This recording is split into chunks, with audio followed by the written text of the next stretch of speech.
Salut à tous les amis, c'est Baka. On se retrouve pour un truc pour lequel j'ai pas l'habitude en tout cas. Ça va être une vidéo présentation et une vidéo combo manager. Donc en gros l'idée ça va être de vous présenter l'engine avec lequel on va faire des combos. L'engine mana, c'est forces et un peu ses faiblesses aussi. Et ensuite je vais vous montrer le one card et le deux cartes combo, c'est des combos que vous verrez le plus souvent et que vous serez le plus souvent amené à effectuer. J'ai pas une decklist complète, j'ai juste mis les cartes d'engine qui sont pour moi les plus importantes. Et à ça, libre à vous d'ajouter les free spots du moment, etc. Si jamais vous voulez une vidéo deck profile, n'hésitez pas à le faire savoir. On peut tout à fait faire ça. Et voilà, je vous propose qu'on commence. Comme engine, pour les cartes Manadium, on va jouer 3 Ryum. Le meilleur starter qui va chercher n'importe quelle carte Manadium. Mick, qui est notre tuner principal. Ensuite, on a 3 one-off qui sont Abscission, Reframing, Imaginings. Abscission qui est une copie pour aller chercher le terrain, Reframing qui sera notre mini-negate en counter-trap, et Imaginings qui sera surtout une carte de consistance qu'on va aller chercher quand on a un peu déjà tout pour renforcer notre main ou pour dégager je veux dire, nos mauvaises one-off, etc. À ça, on a nos 3 terrains qui permettent d'aller chercher nos copies de Mick, nos copies de Ryum, mais aussi nos copies de Starfrost. Alors, avec ça, pour avoir un ratio de 5 Starfrost, je joue 2 Samsara. Et c'est à peu près tout pour notre engine manager.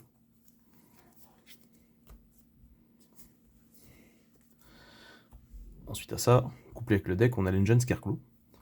Donc ici j'ai mis un Scarecrow cache et un Fenrir. Bon, bien évidemment jouer Fenrir à 3 s'il faut décider de jouer Fenrir dans le deck.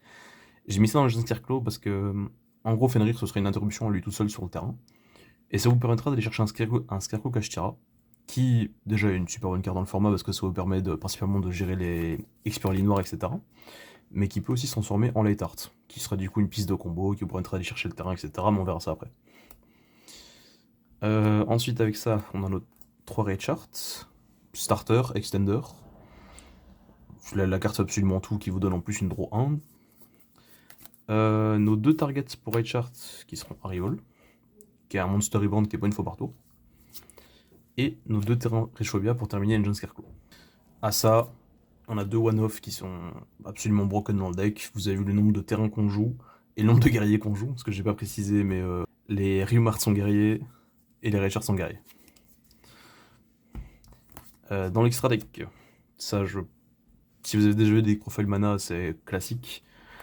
On a 2 light art, pas une fois par tour. Du coup, c'est l'une des pires cartes interrompes, mais ça arrive assez souvent. Du coup, voilà la présence du deuxième. Croship, qui est un super extender ou un OTK enabler grâce à son bonus d'attaque.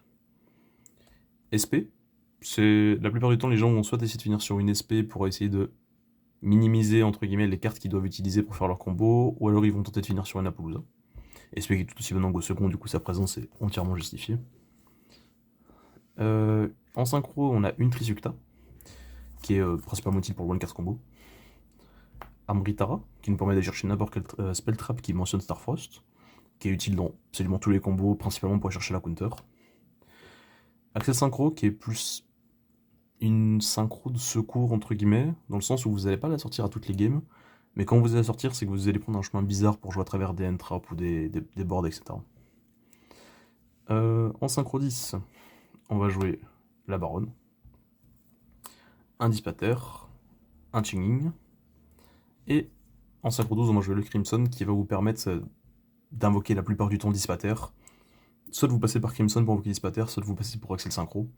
C'est les 2 lines principales. Et pour terminer l'extra deck, il reste 2 Vicious.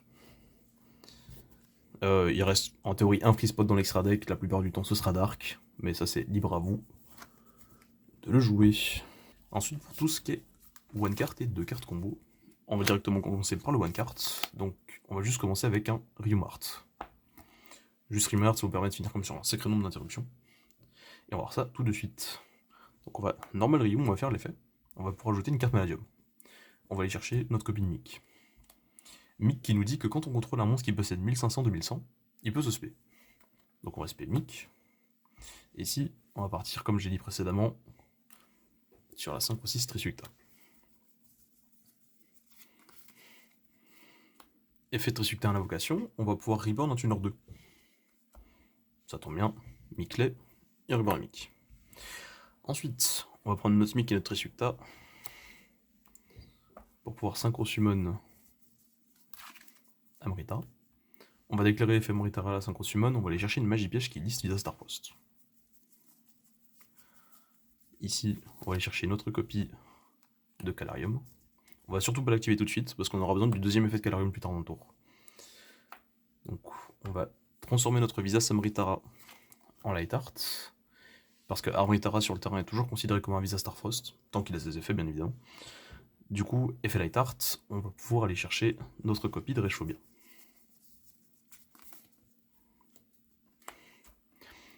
Ensuite, on va vouloir activer Reshobia. Effet Reshobia d'activation, on va chercher un Scarecrow ou un Starfrost. Pour le coup, on va aller chercher une copie de Raychart. Et ensuite, on peut directement dégager Reshobia pour activer Calarium. Effet Calarium activation, on va chercher soit un Visa Starfrost, soit un monstre Manadium. Bon, pour le coup, on a déjà nos deux monstres principaux Manadium en circulation. On va vouloir aller chercher un Visas. Hop, on va aller chercher notre copie de Starfrost. Pour continuer, on va spare Raychart dans une zone pointée par... Enfin, dans une zone adjacente à un Scarecrow. On va le spam, on va déclarer son effet, on va jeter une magie piège. On va chercher un Revolve, qui est notre Monster Reborn. Ensuite, on va vouloir déclarer Visa Starfrost en targetant Lightheart. On va le détruire, Visas de suspect. Vu qu'on contrôle un Visa Starfrost, on va vouloir déclarer l'effet de Lightheart au cimetière, il va se respect. C'est une fois par duel, par contre. Ensuite, on va vouloir transformer notre Lightheart en Lightheart.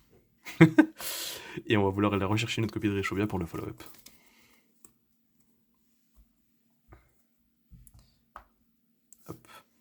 Tant qu'on est ici, on va profiter de notre tuner 6 et notre niveau 4 pour poser notre premier Omni-Negate, qui sera Baron. On va vouloir activer Revol sur soit Visas, soit Raychart. Ici, je vais prendre Raychart pour l'exemple.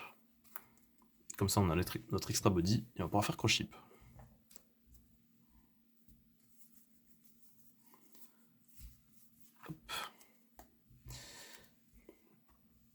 Tant qu'on est dans ce game state, on va pouvoir faire une contact fusion avec Starfrost et Ryum. Pourquoi Ryum à la place de Raychart? Parce que Raychart c'est une meilleure carte à avoir justement au grind. C'est une carte que vous pouvez Monster Reborn avec votre Reroll si vous le piochez, etc. C'est juste une meilleure carte à avoir dans le cimetière. On va venir Starfrost et Ryum. Et on va vouloir faire Astraloot. Je vais mettre mon Cross-Ship ici. Pardon. Effet Cross-Ship, vu qu'on a spé dans une zone pointée, on va checker les types de cartes qui y a en dessous. On a une synchro, une fusion, donc nos monstres vont gagner 700 d'attaque, et je vais pouvoir Monster Reborn en dessus. Pardon, je vais pouvoir Monster Reborn un monstre en target. Niveau 4 ou bon. Ici on va Reborn Mick. Ensuite on va vouloir déclarer l'effet de Baron sur Mick. On va le détruire. Oups, mon cimetière un peu lent. Effet Mick à la destruction. Je vais vouloir spé une autre copie de lui-même depuis le deck. Mais vu qu'un tuner est détruit, je vais pouvoir aussi trigger Calarium, donc je vais déclarer chain 1, chain 2. Calarium qui va bien sûr reborn le Mick. Hop, on va chercher notre deuxième copie de Mick dans le deck. Celui-ci qu'on vient d'invoquer depuis le deck doit passer niveau 4. C'est important pour le combo. Et on va directement l'utiliser.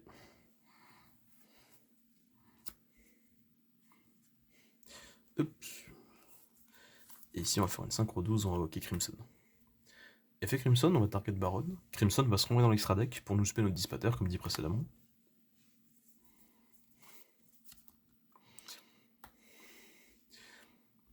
On va vouloir déclarer l'effet Dispater. On va reborn soit Visas, soit Trium. Pour le coup, c'est beaucoup plus intéressant de reborn Visas. Parce que si jamais on est dans une situation où on doit break un board ou justement avoir du follow-up, on a encore un body niveau 4 et ça nous permettra de faire un Astraloot le tour d'après. Et ici,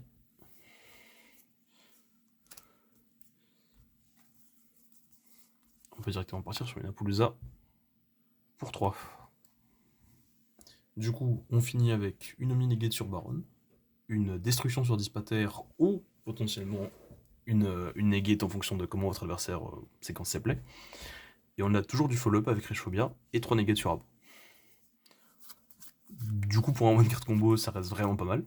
Ça fait beaucoup d'interruptions. Ça joue malheureusement pas super bien autour de autour de drôle, etc. Mais on a encore 4 autres cartes pour jouer qui sont potentiellement des free spots, c'est largement assez. Maintenant, je vais vouloir vous présenter le 2 cartes combo qui est, à mon avis, le meilleur. Du coup, pour notre 2 cartes combo, c'est un peu spécial, dans le sens où il fonctionne avec plein de copies de cartes différentes, mais toutes ces cartes, je veux dire, se relient l'une entre elles parce que c'est toutes les mêmes copies. Donc pour ça, il vous faudra soit un accès à Ryum, soit un accès à Calarium, soit à Mick, soit à Psytion. Ça fonctionne si vous apprenez n'importe quelle combinaison des deux pour le coup. Mais on va juste prendre Ryum Calarium. Donc on va vouloir normal summon Ryum Art, déclarer son effet, on va aller chercher un Mick. On va faire comme tout à l'heure, on va spé Mick. Sauf qu'ici, à défaut de partir sur un 5-6, on va directement activer Calarium et on va aller chercher notre copie de Starfrost. On va déclarer Visa Starfrost sur Mick, c'est-à-dire qu'on va le détruire, et Visa va se spé. Alors ici, vous pourriez avoir envie de déclarer chain 1 Mick, chain 2 Calarium. Le seul problème, c'est qu'en résolution, vous allez juste prendre Nib, et bah, c'est terminé. Du coup, vous pouvez juste déclarer Mick, mais malheureusement, c'est un super bon choke point de H le Mick à cet endroit-là. Mais bon, c'est un combo tutoriel, on va pas jouer autour de tout. Donc on va juste déclarer l'effet de Mick pour voir ce respect lui-même depuis le deck. Toujours, on va le mettre niveau 4. Dans le doute, niveau 4 c'est la valeur sûre. Yep. Directement ici, on va vouloir déposer Baron, mettre en attaque. Et ensuite on va refaire une contact fusion. On va aller chercher Astraloud, on va déclarer Astraloud pour détruire Mick à l'invocation. Et ici, vu qu'on est protégé de Nibiru, on va pouvoir déclarer chain 1 Mick, chain 2 Calarium. Calarium va reborn la Mick. Et Mick va se spell lui-même depuis le deck. Toujours en le mettant niveau 4. Alors, on va refaire exactement comme tout à l'heure. On va prendre notre Mick niveau 4 tuner. Et notre Astraloud niveau 8. On va vouloir faire Crimson. On va faire Crimson sur Baron. Donc il va se remettre dans l'extra deck, spell Dispater. Hop là. Bon, alors faire l'effet Dispater pour spé un Light ou Dark depuis la zone bannie. On va respé précisément Starfrost pour ce combo aussi. Starfrost qu'on va transformer en Light Art. On va ensuite faire l'effet de Light Art pour ajouter notre copie de Reshphobia. Yep. On va vouloir activer Reshphobia. Reshphobia qui va nous permettre d'ajouter ici notre Raychart. Et ici on va pouvoir spé Raychart dans la zone juste à côté de Light Art, déclarer son effet, et vu qu'on aura 3 monstres en position de défense, on va pouvoir piocher une carte. Donc, je vais aller chercher un Rival, et je vais prendre une carte au hasard à côté, on va prendre une droplette. Ensuite, donc on est ici, on va vouloir faire Arrival sur notre Visa Starforce qu'on a reborn des bannis. On va faire une 5-8. On va faire Visa Samritara, on va déclarer son effet pour jeter une magie piège qui se Visa Starfrost. Ici, on va aller chercher Medium Reframing qui sera notre Counter Trap Omni Negate. Ensuite, on va prendre Light Art et Raychart qu'on va transformer en Crochip. Le problème du 2 cartes combo, c'est qu'il consomme beaucoup de ressources, ce qui fait que les gens ont tendance des fois à juste s'arrêter ici et à la base de faire Crochip, de faire une SP, comme ça ils gardent encore une fusion dans l'extra deck, une Apollousa, etc. Mais c'est libre à vous en fonction de si vous le sentez ou pas de tout mettre ou pas en fait. On va refaire une contact fusion. On va refaire un Astraloud. Ensuite on va déclarer Crochip. Crochip qui va donner 700 d'attaque parce qu'il pointe une synchro. Et Astraloud. Et Astraloud qui va nous permettre de reborn n'importe quel monstre niveau 4 ou moins. Ici, on va reborn Mick. Et on va faire une synchro 10. On va faire Ching. Vu qu'on l'a pas encore fait pendant ce duel, on va pouvoir déclarer l'effet de Light Art au cimetière vu qu'on contrôle un Visa Starfrost. Et il va se respect. Et directement ici, vous avez votre setup pour refaire une Apollousa 3 compteurs. Et du coup, vous terminez avec une extra draw, reframing, encore 3 cartes en main, parce qu'on a utilisé que notre Rium Art et notre Scalarium pour jouer. Ainsi que Omni Negate de Baronne, destruction de Dispater ou potentiel bannissement, 3 negates sur Apollousa, et votre adversaire, enfin les monstres de votre adversaire vont perdre entre 300 et 400 d'attaque à cause de l'effet de chaining et du terrain. Ce qui fait que votre Apollousa va être tout de suite beaucoup plus compliqué à passer, même si summon une Witch ou quoi que ce soit. Pareil pour Fenrir. Voilà. C'est tout pour 2 cartes combo. Juste pour ajouter peut-être une potentielle explication pour ceux qui auraient un peu du mal à comprendre le deck. Le meilleur moyen de pouvoir commencer vos combos et d'étaler votre jeu, c'est de toujours avoir un accès à un des niveaux 4, Mick et un Starfrost. Donc ces deux-là, ça peut être la même copie, ça n'a pas d'importance. Je veux dire, il vous faut juste un niveau 4, Mick et Starfrost. Et en gros, une fois que vous avez ces 3 cartes-là en rotation, vous pouvez toujours étaler votre jeu. La plupart du temps, vous allez au moins avoir accès à Baronne et à Dispater si vous avez accès à ces 3 cartes-là. Voilà, c'est tout pour le combo Maladium. Si vous voulez plus d'explications ou quoi que ce soit, faites-le savoir en commentaire. Si vous voulez d'autres decks aussi, faites-le savoir en commentaire. Ce sera avec grand plaisir. À la prochaine, salut!